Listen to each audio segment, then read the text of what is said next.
اعوذ باللہ من الشیطان الرجیم بسم اللہ الرحمن الرحیم اشہد ان لا الہ الا اللہ اشہد ان محمد عبدہ ورسولہ۔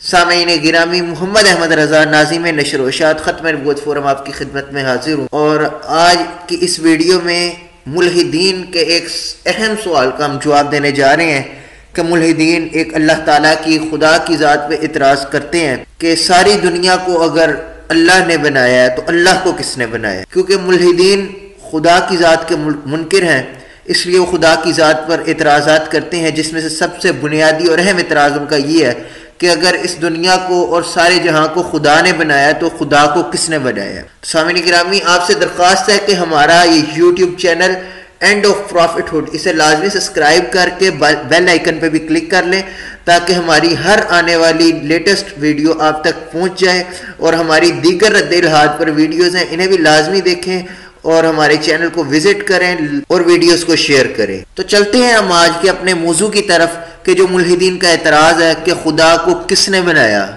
سامعین گرامی، کائنات کے بارے میں ہمارا یہ مشاہدہ ہے کہ یہ کائنات تنزل کی طرف جا رہی ہے، چیزیں پرانی ہوتی جا رہی ہیں، قوتیں ختم ہوتی جا رہی ہیں، انسان بوڑھا ہوتا جا رہا ہے۔ تو سوچا جائے تو سمجھ میں آتا ہے کہ کائنات کا کوئی ایک نقطہ آغاز ہوگا جہاں سے یہ کائنات شروع ہوئی اور آہستہ آہستہ ڈل کر آج اس حالت میں ہم تک پہنچ گئی ہے۔ اس مستقل تنزلی کی بنیاد پر یہ دعویٰ کیا جاتا ہے کہ کائنات کا کوئی نقطہ آغاز ضرور ہے۔ جس چیز کا نقطہ آغاز ہو تو لازمی طور پر اس کی علت ہونی چاہیے، اگر کسی چیز کا نقطہ آغاز ہی نہ ہو تو اس کی علت ہونا ضروری نہیں، کیونکہ کائنات کے بارے میں ہمیں معلوم ہے کہ اس کا نقطہ آغاز ہے، اس لیے اس کی علت ہونی لازمی ہے، یعنی وجہ ہونی لازمی ہے جہاں سے یہ کائنات شروع ہوئی۔ چونکہ خدا کے بارے میں ایسے کسی دعوے کی کوئی بنیاد نہیں کہ خدا کا نقطہ آغاز کیا ہے، اس لیے خدا کی علت کی جستجو بیکار ہے۔ سامعین گرامی، کچھ یونانی فلاسفہ کا یہ دعویٰ تھا کہ اجرام سماوی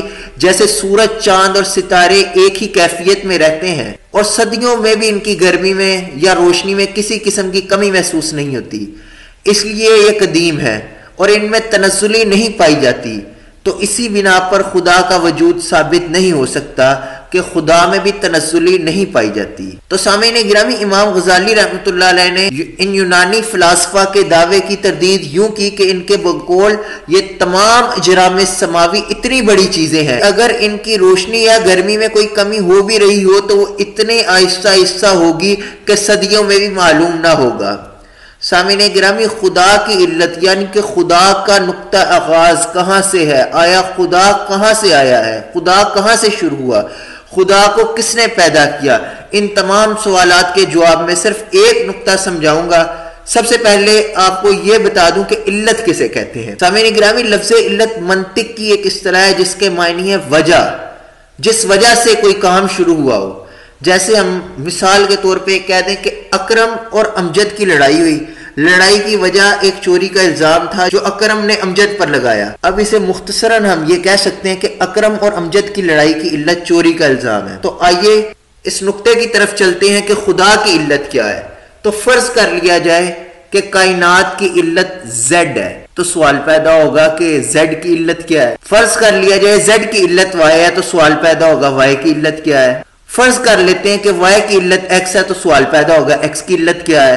فرض کر لیتے ہیں ایکس کی علت ڈبلیو ہے۔ تو سامعین گرامی، اس طرح آپ مانتے چلے جائیں گے تو یہ ایک لامحدود سیریز شروع ہو جائیں گی۔ اسے اور آسان یوں سمجھ لیجئے کہ جس طرح ملحد کہتے ہیں کہ خدا کو کس نے پیدا کیا، تو فرض کر لیا جائے کہ خدا کو اے نے پیدا کیا، تو سوال پیدا ہوگا کہ اے کو کس نے پیدا کیا۔ تو فرض کر لیا جائے کہ اے کو بی نے پیدا کیا، تو سوال پیدا ہوگا بی کو کس نے پیدا کیا۔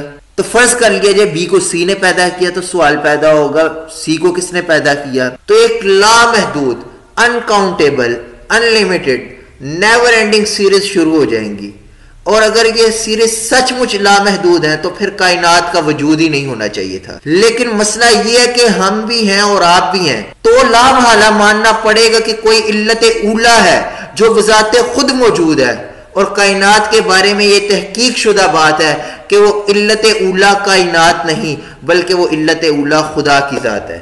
امید ہے آپ کو بات سمجھ آ گئی ہوگی۔ بہت شکریہ۔ السلام علیکم ورحمۃ اللہ وبرکاتہ۔